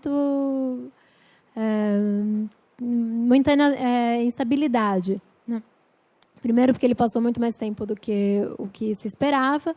Então, por um lado, para o Allende, claro, era interessante ele se mostrar como um governo amigo do Fidel Castro, né, tanto por uma questão de apoio internacional, né, vale lembrar que a gente ainda está aqui na Guerra Fria, como também internamente, para que esses setores da esquerda que eram simpáticos à Revolução Cubana também continuassem apoiando a unidade popular. Por outro lado, também não era interessante para ele se filiar tanto assim ao governo cubano, né, o que poderia causar um afastamento de outra parte da esquerda. E, além disso, o Fidel Castro, né, vocês conheceram bem a figura, ele é um líder muito carismático e que também tentava, de alguma maneira, mostrar os limites da via pacífica, né? Então, na visita dele ao Chile, ele não deixou em nenhum momento, né, e daí vocês vão ver no filme que eu vou mostrar agora, de tensionar também essa via pacífica. Então, ele mesmo apoiou o Allende, foi para o Chile, passou mais de um mês, viajou todo o país ao lado do Allende. Ele colocava esses limites da via pacífica e tentava um pouco puxar, né, a unidade popular, incentivando um pouco esses setores que defendiam que era importante se armar, né? Então, e o Fidel, sendo uma figura muito carismática, ele vai criar, nos espaços onde ele anda, esse desconforto. O Alberto Ajo, nesse artigo, ele vai falar justamente que a visita do Fidel, por um lado, aumentou os conflitos da unidade popular com a direita chilena, né, porque a direita viu o Fidel Castro como uma espécie de bicho-papão ou de monstro do tipo, tá vendo? A gente não falou que esse governo era como o governo cubano, olha só, né, como eles são amigos. E, por outro lado, dentro da própria esquerda, uma presença tão longa do Fidel também acabou acirrando esses debates internos e esses conflitos que a unidade popular vivia internamente. O filme que eu vou mostrar agora um trechinho é um filme que foi feito em 72 pelo Álvaro Kovacevic, que foi um outro diretor chileno. É um filme que também teve o apoio da Chile Filmes e é um filme também bastante institucional. Ele era uma conversa, uma entrevista feita pelo Augusto Olivares, que era o porta-voz da presidência, que posteriormente, inclusive, foi morto no dia do golpe no Palácio de la Moneda. Ele foi um das pessoas que estavam no dia do golpe no Palácio de la Moneda e que resistiu até ao fim, ao lado do Allende. Acabou, acho que ele se suicidou também, mas acabou morrendo, enfim, no conflito do Palácio, no dia do golpe. E o Augusto Olivares, esse jornalista, ele faz uma entrevista conjunta do Fidel com o Allende. Então, o filme é a gravação dessa entrevista. E, novamente, né, como a gente viu no filme com Regis Debray, essa tensão vai aparecer, né, porque você tem ali o Allende e o Fidel, O Augusto Olivares, ele tenta se colocar numa posição bastante discreta, você quase não o vê no filme, ele faz um pouco o papel do espectador, numa espécie de triângulo, ele está quase sempre fora de quadro. Você raramente, inclusive, escuta as perguntas que ele faz, né? E ele funciona ali como uma espécie de mediador. Por outro lado, nesse filme, o Fidel Castro vai ser uma figura que o tempo inteiro ele vai propor questões ao Allende, né? Provocações, claro que provocações dentro do estilo do Fidel, ele está ali como um aliado, mas tem ali uma tensão que vai permanecer que vai existir nesse filme. Vou colocar um pequeno trecho para vocês verem.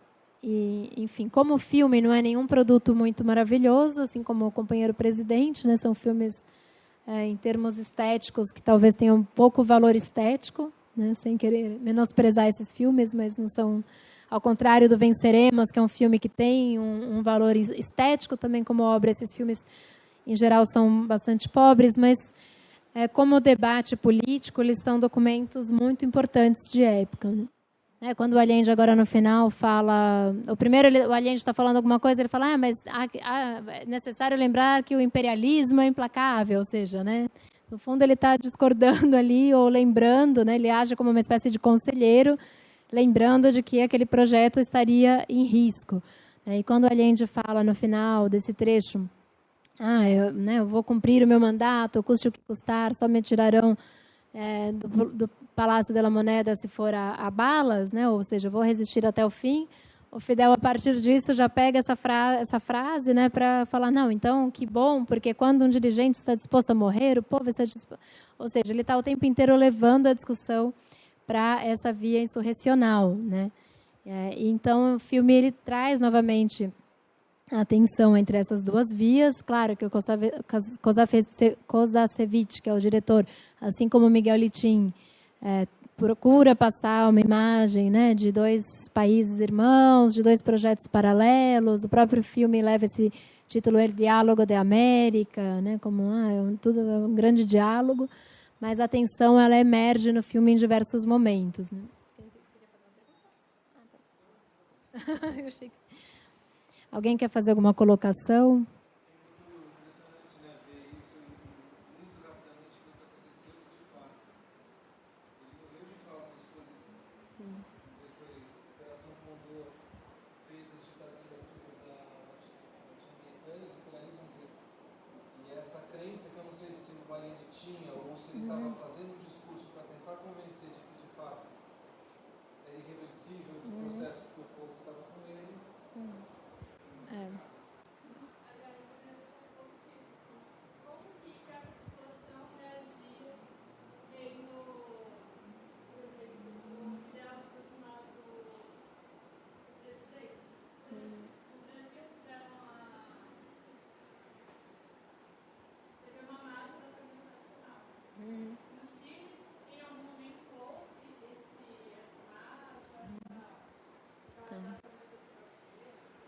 Certo.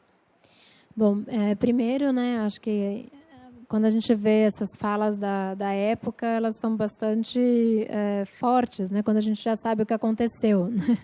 A gente sabe que, no fundo, essa resistência popular que o Allende tanto acreditava que aconteceria caso o governo da Unidade Popular fosse derrocado, ela não ocorreu, né? Ao contrário, a ditadura foi bastante implacável, sobretudo nas poblações, nos bairros pobres. Foi onde, logo após o golpe, a ação repressiva militar foi mais forte, né?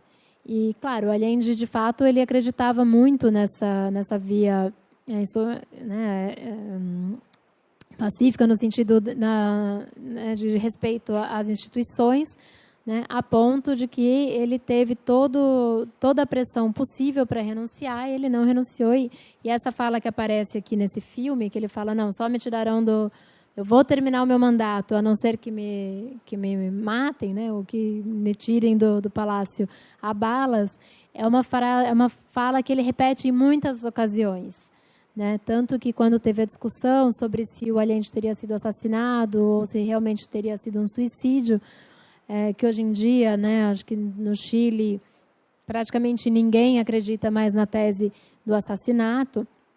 A tese do suicídio, de fato, é a mais forte. E dos indícios de que, de fato, ele teria se suicidado é justamente essa fala. Né, que ele repetia muito essa ideia de que ele não sairia do palácio enquanto não terminasse o mandato dele, né, porque ele tinha sido eleito pelo povo, então que ele ia seguir até o final, a não ser que tirassem ele a balas, né, que foi o que, de fato, aconteceu.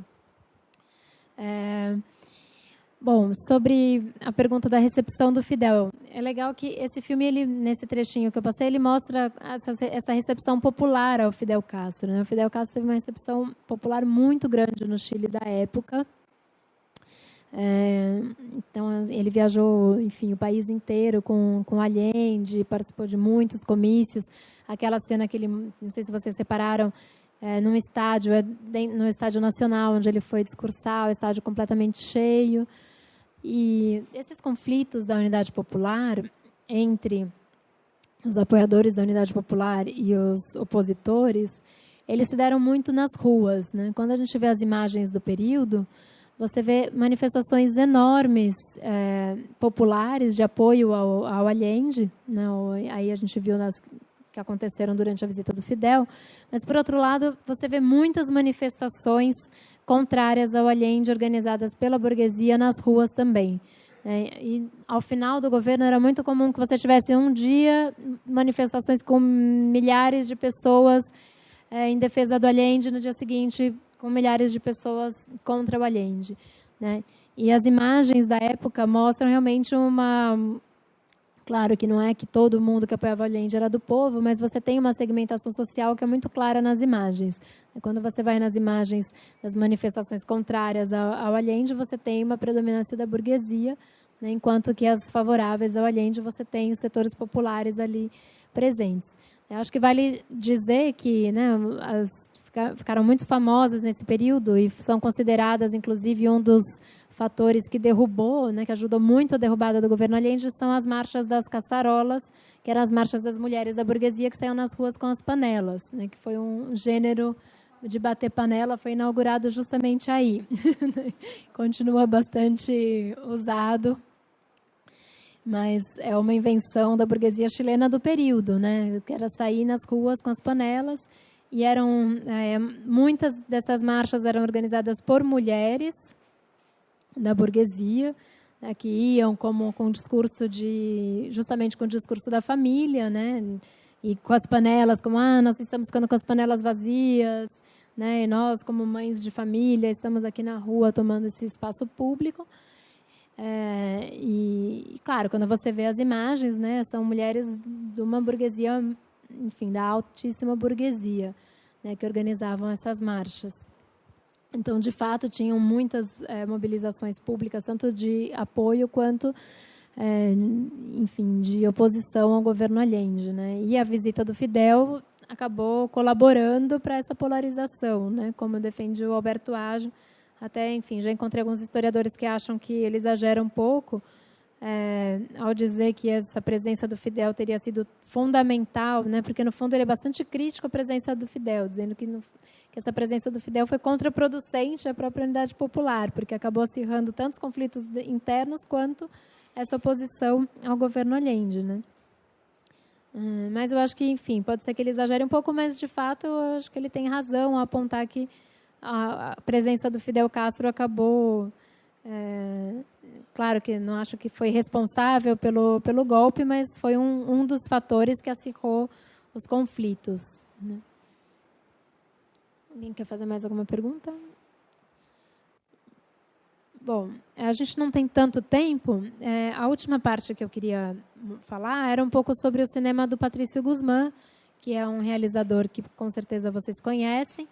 Eu vou passar um pouco mais rápido por esse tema, mas eu imagino que o Inácio amanhã vai retomar, porque, com certeza, ele vai falar do filme A Batalha do Chile, que eu acho que é um dos grandes filmes do exílio chileno, talvez um dos grandes filmes do cinema latino-americano.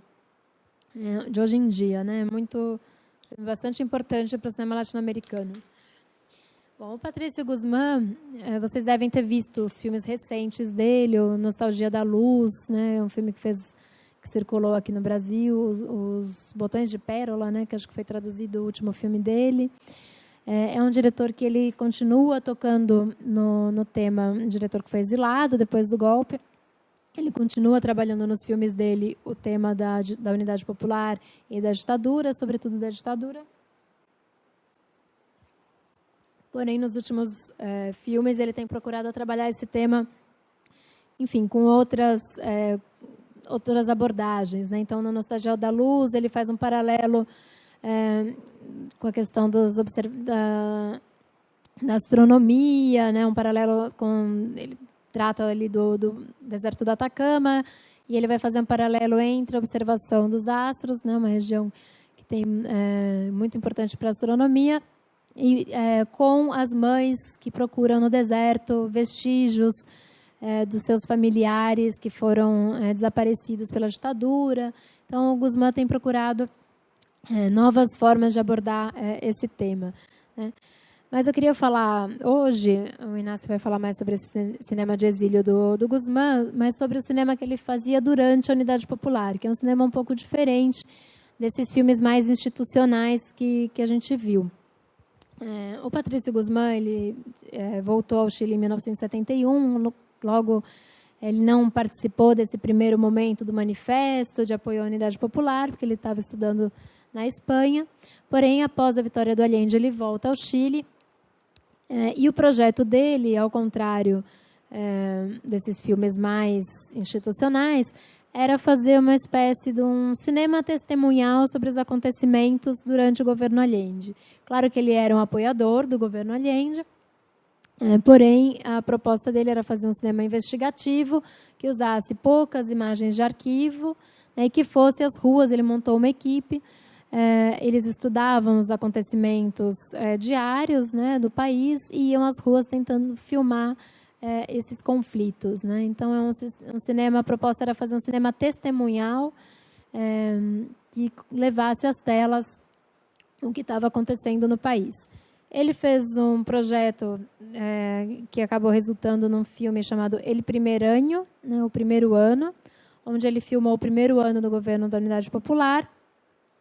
A ideia era apresentar esse governo, mas não tanto na chave da propaganda, né? Ele entrevistou, por exemplo, muitos operários, os mapuches que tomavam terrenos na época, e a ideia era levar essa fala popular ao cinema, inclusive trazendo algumas contradições desse governo por meio das falas populares, né? Então, no filme você vê inclusive a insatisfação de alguns setores com o fato de que a Unidade Popular não avançava tanto assim quanto poderia.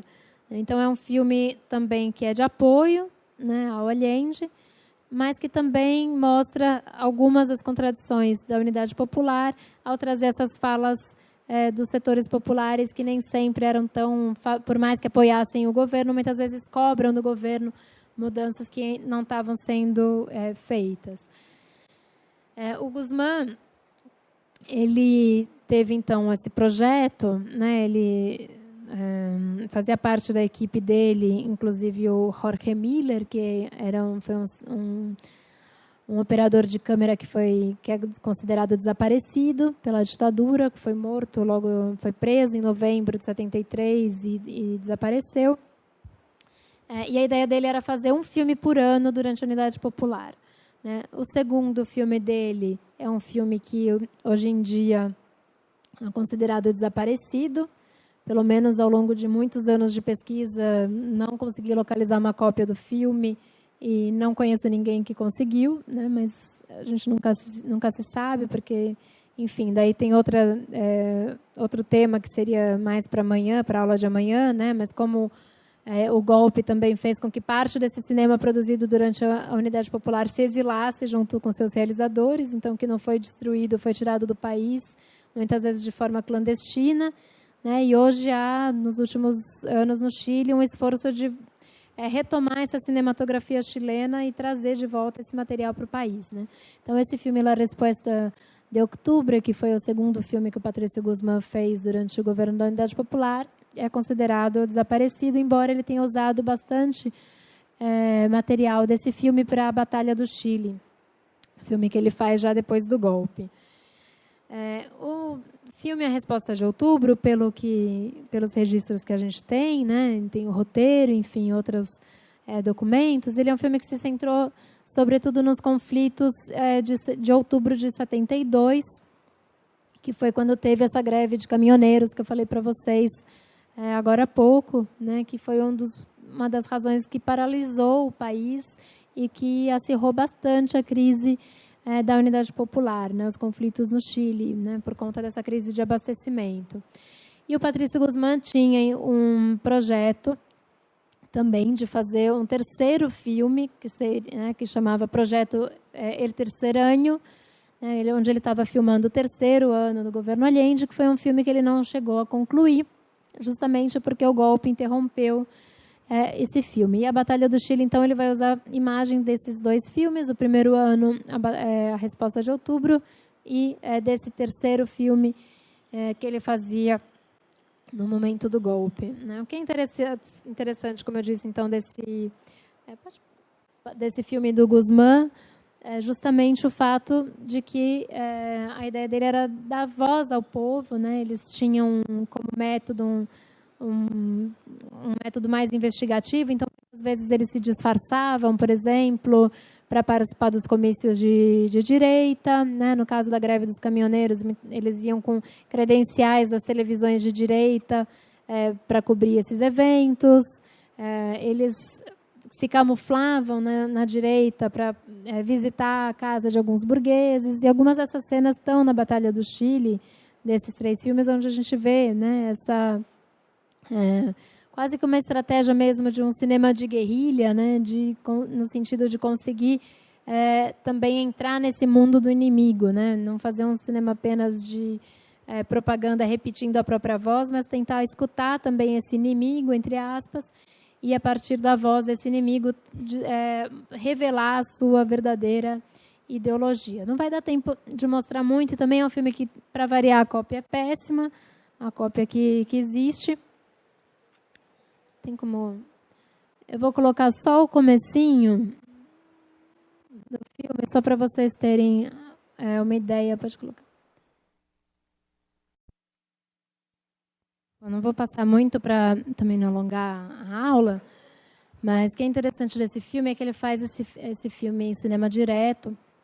Mostrei só o trecho da introdução, mas é um filme que praticamente não tem voice-over. Quando aparece essa voice-over, é uma voice-over bastante informativa, como tal dia, que só que situa um pouco o espectador no lugar ou na data.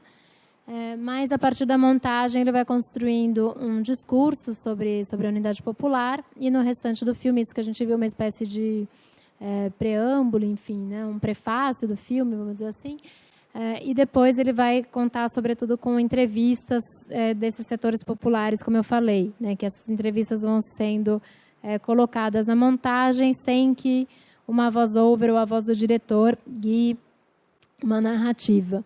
O que é interessante desse prólogo é como ele mostra o Bairro Alto, que é essa região rica, né, em Santiago, o Bairro Alto, de falar dos bairros ricos, então, Providência, Las Condes, né? Quanto mais você se aproxima da cordilheira, em geral, mais rico é o bairro, né? Então, de modo geral, tem essa dinâmica em Santiago.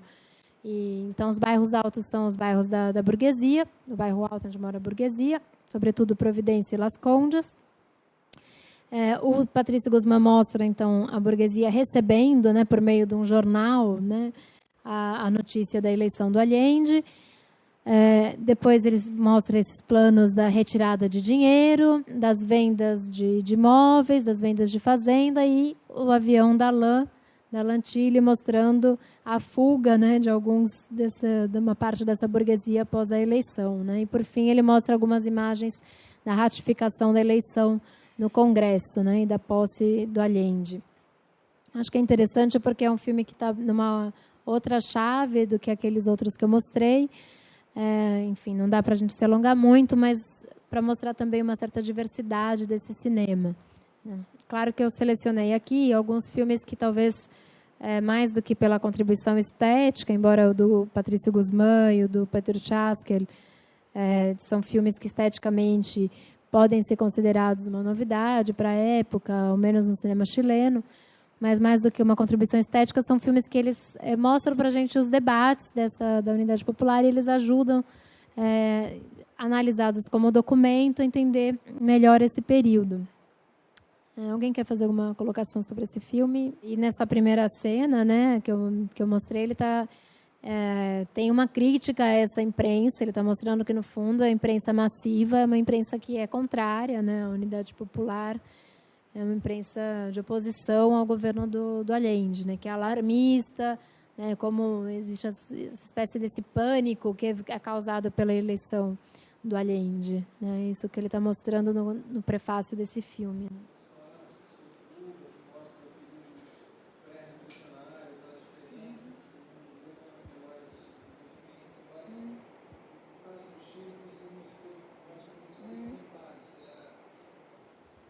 Você tem algumas ficções.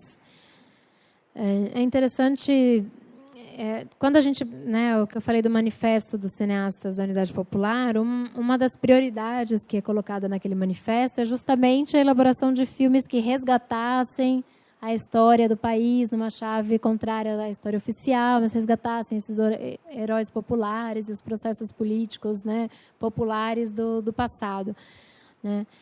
Então, tem um viés de uma certa preferência por esses filmes históricos, uma tentativa de fazer um cinema de ficção histórico, mas que até pela força dos acontecimentos acaba não se consolidando tão bem quanto seria pensado. Então, por exemplo, o Patrício Guzmán, quando ele faz esse filme, O Primeiro Ano, ele tinha em mente fazer um filme sobre o Manuel Rodrigues, que é esse herói da independência que acaba sendo apropriado tanto pela direita quanto pela esquerda, né? Há toda uma releitura por parte da esquerda de que ele seria uma espécie de um guerrilheiro da sua época, né?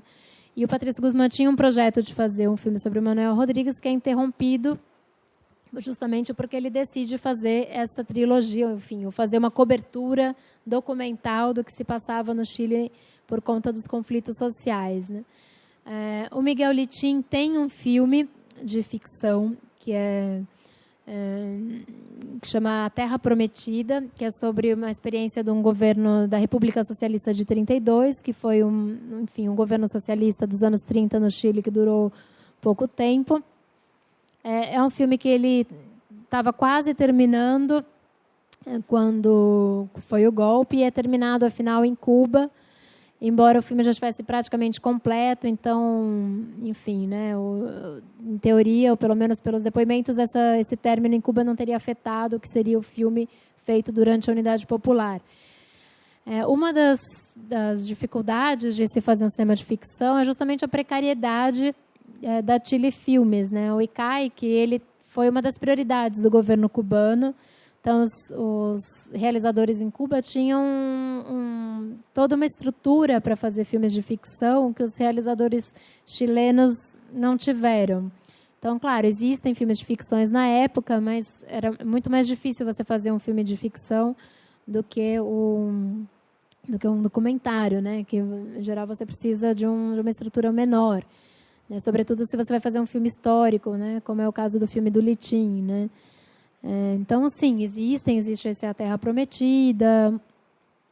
Tem um outro filme do Aldo Francia, agora que eu não vou me lembrar o nome, sobre um padre. Enfim, existem algumas ficções, mas o cinema prioritário, ou o cinema que foi mais feito, foi um cinema documental, né? Até pela dificuldade técnica de se fazer filme de ficção nesse momento, né? Bom, acho que para concluir, eu vou deixar só como sugestão no último slide, porque aí só um minutinho, nesse slide anterior, que também é só um comentário. Os filmes foi o que eu pesquisei na minha tese de doutorado. Os filmes do Patrício Guzmán foram o Chris Marquet, esse realizador francês, fez versões francesas para os filmes do Guzmán. Então, aí está um cartaz do La Première Année, que é uma versão que o Chris Marquet fez sobre o primeiro ano, fazendo algumas mudanças para adaptar esse filme ao público francês. E eu acho que é um bom exemplo desse impacto que a Unidade Popular teve internacional, inclusive no cinema, né? Então, existia todo um interesse. Para comentar brevemente, por exemplo, o Costa Gavras. Não sei se vocês assistiram o filme Estado de Sítio, que é um filme que é sobre os Tupamaros. Foi gravado em Santiago em 72, durante a Unidade Popular. Então, tem todo um interesse internacional pela Unidade Popular que vai também existir no cinema, né? E eu acho que um dos casos mais emblemáticos é essa cooperação entre o Patrício Guzmán e o Chris Marquet, que vai continuar depois do golpe, mas que aqui, já antes do golpe, tem toda essa tentativa do Marquet de promover os filmes do Guzmán na França, fazendo algumas adaptações para esse público francês. E, por fim, o último slide, daí é mais uma sugestão, imagino que a maior parte das pessoas aqui já viram, né, porque a ideia era terminar pensando em filmes mais contemporâneos sobre a Unidade Popular, né, e é curioso que a gente tem muito mais filmes sobre o golpe e sobre a ditadura no cinema contemporâneo do que sobre esse período da Unidade Popular. E talvez um dos poucos que eu consegui lembrar foi justamente o Machuca, que foi um filme que fez bastante sucesso aqui no Brasil também, que é um filme de 2004, que se passa nesse período da Unidade Popular, né? Não sei se vocês assistiram, se lembram, né? A história de um garoto que vem da periferia, que é o Machuca, que vai estudar num colégio de elite, né? Após a vitória do Allende, alguns garotos da periferia são inseridos nesse colégio de extrema elite em Santiago, né? E a ideia do filme é mostrar esses conflitos da Unidade Popular a partir da visão de duas crianças. Só para fazer um pouco uma atualização do tema, embora, como eu falei, a gente encontra muito mais exemplos de filmes sobre a ditadura do que sobre esse período. Bom, então, só para concluir, né, o cinema durante a Unidade Popular, né, por um lado, a gente tem um entusiasmo frente às mudanças que esse governo poderia acarretar, né, tanto as mudanças sociais quanto as mudanças para o campo cinematográfico. Porém, esse entusiasmo com o governo da Unidade Popular, ele não é acompanhado de uma precariedade institucional, né, no fundo, ao contrário do que aconteceu em Cuba, né, o que a gente tem na prática, que são as instituições cinematográficas, sobretudo a Chile Filmes, que é apoiada pelo Estado, ainda numa situação bastante precária, bastante incipiente, né? Então, a gente tem o Inácio, que vai dar aula de amanhã, né? Ele escreve no livro dele que talvez mais do que falar sobre um cinema da Unidade Popular, o mais correto seria falar de um cinema durante a Unidade Popular, né? Porque ele não considera que essas ações estatais ou essas ações do governo da Allende são suficientes para a gente caracterizar um cinema da Unidade Popular, né? Vale mais a pena falar de um cinema durante essa época do que promovido por esse governo. Por outro lado, eu acho que esses exemplos fílmicos que eu trouxe, eles mostram como o cinema foi, ao mesmo tempo, ele foi palco, né, desses debates sociais, né, dos debates dessa sociedade da época, e também um próprio motor desses debates, né? Então, no cinema, a gente vê refletido os debates políticos do período, mas também o próprio cinema se propôs a ser um espaço de debate sobre essas questões da Unidade Popular, né? Queria terminar, então, também enfatizando essa questão dos intercâmbios, né, internacionais. E daí uma das coisas também que eu trabalhei na minha tese, né, no caso, eu trabalhei com a França, como o governo da Unidade Popular foi um governo que teve uma recepção muito positiva pela esquerda europeia e pela esquerda latino-americana. No caso da França, o que a gente tem, né, só para usar um exemplo, a esquerda francesa tentava também uma grande união, para eleger o Mitterrand na eleição de 74, e com a vitória do Allende, essas tentativas de união do Partido Socialista e Comunista franceses acabam a vitória do Allende acaba sendo vista como uma espécie de uma confirmação de que a esquerda francesa estava num caminho certo. Para vocês terem uma ideia, o Mitterrand, por exemplo, foi em 71 para o Chile encontrar o Allende. Ele chegou a ser conhecido na França como o Allende francês. Não sei se vocês viram, tem um filme que brinca bastante com isso, que é aquele A Culpa é do Fidel. Não sei se vocês já viram, que é até da filha do Costa Gavras. É um filme contemporâneo, mas que ele brinca um pouco com esse imaginário da Unidade Popular na Europa, né, e na América Latina também. E a Revolução Cubana, então, e a Unidade Popular, elas são vistas como dois processos paradigmáticos que têm um impacto muito grande, mundial, não apenas latino-americano, né? E é justamente esse impacto da Unidade Popular que vai ajudar a explicar, né, como o golpe do Chile foi um golpe que abalou não apenas o Chile, mas ele teve tem um professor francês que chama Olivier Compagnon, que ele fala que o golpe do Chile pode ser caracterizado como um evento mundo, né, no sentido de que foi um desses eventos do século XX que tem um impacto muito além da fronteira chilena, né, uma capacidade de comoção mundial, né, que é explicada também por essa comoção mundial em torno da Unidade Popular e do seu projeto, né. Então, enfim, minha aula acaba aqui, mas queria saber se vocês têm perguntas ou colocações. Não sobrou tanto tempo para o debate, mas acho que ao longo da aula a gente também foi conversando, né?